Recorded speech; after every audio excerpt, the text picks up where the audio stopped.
Good morning.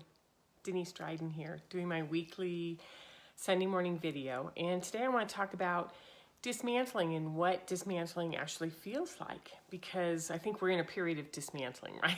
I think we have been for quite some time. So to dismantle, it's just such a fun word to play with. It's like the words come in and they drop and they go talk about this, and I'm like, okay. And then when I start looking them up, on the dictionary, they start to sort of rise up and start to talk, right? Like, oh, this is going to be interesting. So when we dismantle something, we take it apart, we disassemble it. We disconnect the pieces of something that was whole, something that was in its form, right? We put an end to a gradual system. There was a system that was moving, and we stop it and we put an end to it. We take something whole and we put it into separate pieces. I saw in the Cambridge Dictionary, to get rid of a system or organization over a period of time, which I thought was also very interesting. So when we dismantle something, we do it with consciousness. We do it with intention. We do it with respect.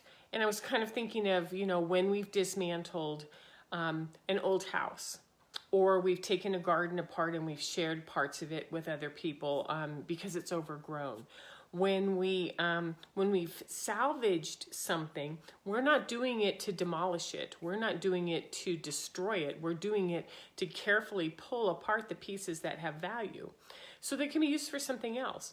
And I love, looking at old barnwood, or looking at mantles that were taken out of houses before that, or wood floors that can be reused. Old kitchen sinks, appliances, these kinds of things. It's just so beautiful, right? When we actually watch. I have a friend who's watching who told me he wasn't going to be on today, but he is today. So thank you. Thank you. Thank you. So the biggest part of understanding that of demolishing is that the indigo frequency that started arriving in the late 1950s and then kind of arrived in mass, 88, 89, 75, 77 to 88, 89, 90, somewhere in there, right? And that, like in and out of that period of time, is that this is the frequency of dismantling. When the indigos came in, they came in to hold a frequency, and the frequency was sort of like, boom, we're going to put this frequency right here. And everything has to learn how to adapt around it. So I think of fish tanks. You put a new fish in and everybody in the water goes like, wow, no. And they start to adjust, and finally they sort of get used to having a new fish in there. You take a plant and you split it in half and you put two plants in there, and they have to kind of learn how to get together. So this is what the frequency did, is that it brought something onto our planet that we had to actually start to dismantle around, and it was intentional. We dismantled our roles. If you look at what happened between the early 60s and the 90s is, whether it was the role of women, the rights, equal rights issues, how we worked, equal pay. Our school systems were sort of turned upside down by this oppositional defiant kid. And there's tons of stuff we could talk about with the indigos, but that's not the purpose. The purpose is to know that since the late 50s, early 60s, we've been dismantling very slowly and in some ways very quickly, depending on world history, right? So when we dismantle, whether it's slow or whether it's rapid, we have to work with it. We have to adapt, because it's going to happen whether we want it to or not. So we can get our arms crossed and sit in the corner and like, no, I'm not doing it. Or we can figure out what's happening and go with it, right? So when we experience dismantling, when we're seeing things, it's, usually going to bring up change. And it's going to be changes that are apparent to us, right? So that's the real keyword, apparent, which is when we start to notice that something's going a little bit faster or different than we thought it was. So when that happens and we go into that sort of frequency of change, sometimes we get anxious. We worry. We doubt, like, is that really a good idea? Our concerns come up. We start to future trip. We start to worry about the known and unknown and what if, And so we start to go into that fight or flight spin. Our nervous system is activated, and we don't know quite what to do. Okay, so when this is happening, this is what happens. This is our body in reaction to fear of change.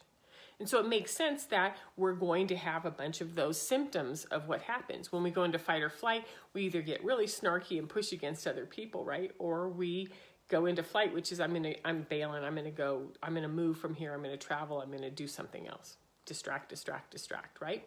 So that's the first thing that happens is we can go into, when this changes, this dismantling is happening, we can go into fear.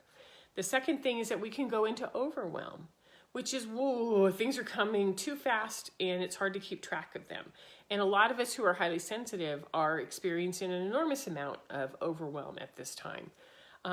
So overwhelm can look like a lot of mental processing, jumping ahead, trying to figure it out, spinning. Things are just all over the place, right? We're perseverating in our mind about some of the changes that are going on. The other thing is it could be emotional stimulation, swirling moods up and down and up and down, and then, feeling other people's emotions and responding to them. And we've been in this high state of emotional overwhelm for the last 2 years since we've been in the pandemic fears and the lockdowns and everything that's been sort of adjusting us out of some old structures that are dismantling. Makes sense. The other part of what happens with overwhelm is overstimulation, is that the changes trigger something in us and we're fine, and then we're not fine. So one of the things that I noticed is that I seem to be tracking the inventories on the grocery shelves because I live in a small town. There's only two trucks, there's trucks that come in. There's only 2 grocery stores in this small town. And so I'll sort of notice how small or different, like the potato chips or the organic section's getting. Or there was a day during a week during January where the chicken wasn't delivered. And so for an entire week, there was no chicken in town. And it was kind of like, it's sort of like trigger. And I was noticing that too many changes. It was okay if one thing was there, but then when 2 or 3 things, I started to get really agitated, like, So I was overstimulated. The last part, going in line with what happens when we're overly or highly sensitive, is when our senses are overly stimulated. So when we have ringing in our ears and we've got sinus pressure and we've got aches and pains and our body is reacting to solar flares and all of these other things that are going on in addition to all of the changes, our senses are like, I just need to wear something really warm and soft and sit on the couch for a while. The last thing that happens that, definitely not the last thing that would happen to any of you, but the last thing I'm going to talk about today is that we go into avoidance, which is we're going to ignore it, shut it down, like I can't hear you, I can't see you. It's where we self-medicate with screens and couch time and inactivity or overactivity. We jump in to avoid any feelings or any, so we can distract ourselves, or we pull back. And I've noticed that the month of January has been pretty much either out there doing work or playing or a lot more couch time than I would have ever imagined. So I brought a couple cards. This is the Wheel of Fortune. And when things are really spinning and falling apart and dismantling on the outside, we have to go further inside. We have to get to that stillness in there where everything's just a little bit more balanced. I pulled this one, which is the messenger of the mind, which is what happens when we are in that mental overstimulation and we can't carry anything anymore, right? And let's see, I'm going to keep going here with the rest of sort of what happens when we're experiencing these symptoms of change and we're in dismantling. So it's going to affect people. We're going to look at the people in our lives who are leaving, who are changing directions, who are making sudden decisions to split from their partnerships, making choices on medications or protocols, and not making choices on protocols. So the people that we're interacting with are going to show us what's dismantling. The other thing that's going to happen is that our work is going to show us what's dismantling, whether it is a change in responsibilities and hours, A lot of us spent a great deal of time learning how to use Zoom and doing all of our work and continue to do all of our work now online, which means that we have hours that are set and hours that are not set. So it could be locations, it could be the routines that we had around work, the hours we kept, how we focused. Another symptom that we could be experiencing is our children are different. Our children really don't want to go to school right now. They don't like school. They liked being home, or they didn't like being home, but they don't like being at school either, especially if they have to wear masks. So our children and their friends and their ability to focus and their agitations is just up and all over the place. And then there's you and your body, right?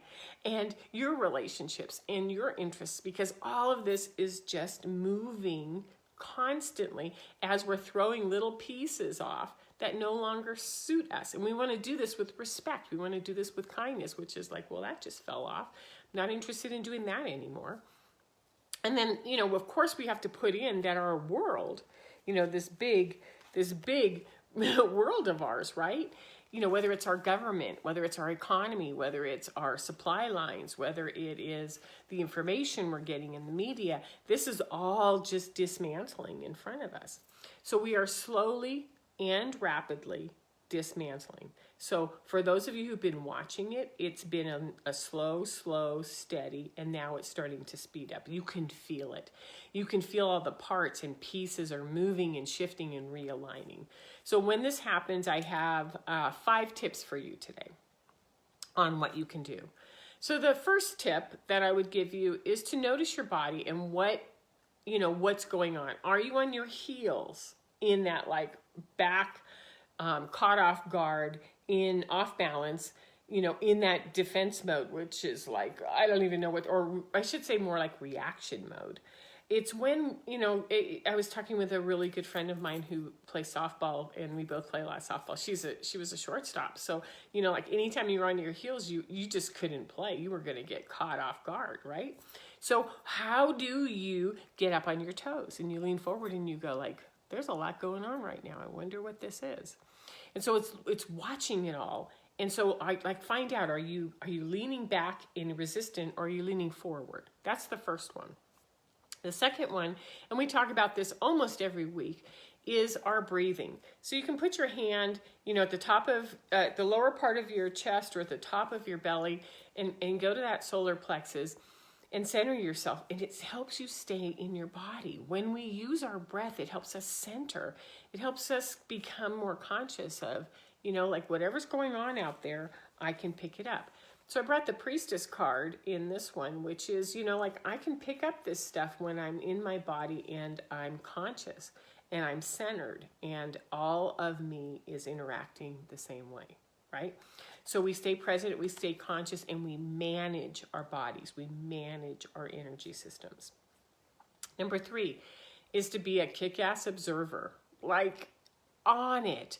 Notice what you notice. For me, I live in a small town. It's the middle of winter. There are things I can notice, like the snow level, the melting, the animals that are out, or I can sort of keep track of people's emotions and who's holding the energy of worry and who isn't, or what's going on in the stores. Is it starting to contract or is it relaxing? So be observant and use all of this kind of information that you're seeing and you're hearing and you're feeling and you're intuiting and you're knowing to sort of tell you there's something going on out here. That's it. There's something going on. And then start to gather. I wonder what this is. And start to gather what you are noticing. Number 4, to be informed. To look at traditional and non-traditional sources of information, and to sort of start to look up, as we've talked about, Schumann, solar flares. Watch what's happening with financial systems. Watch what's happening in your neighborhood with the builds and the no builds and the staff at the grocery store. Become informed as to what's actually going on out there, rather than relying on one source of information, because you are a collector of a lot of data. So use it, collect a lot of that stuff. And then the last one is to stay present in the here and now, right here, right now. Because when you do, this is where we pull it all together and we can sort of smile and go, well, that just happened. And then we regulate our energy system, and we don't let it tip. We just watch it, we hold it. Well, that just happened. Okay. And you kind of put it in your satchel, your tool bag as more information. So we are dismantling, and I anticipate that we're going to dismantle a lot more. So let's do it with consciousness, let's do it with respect, and let's do it with kindness. Okay. You can find me at DeniseDryden.com if you are interested in having some coaching through this. There's tons more video. There's a lot more videos on YouTube and Facebook page, and on my website that you can always follow. And have a great week. And I will see you in February next week. Take care. Bye-bye.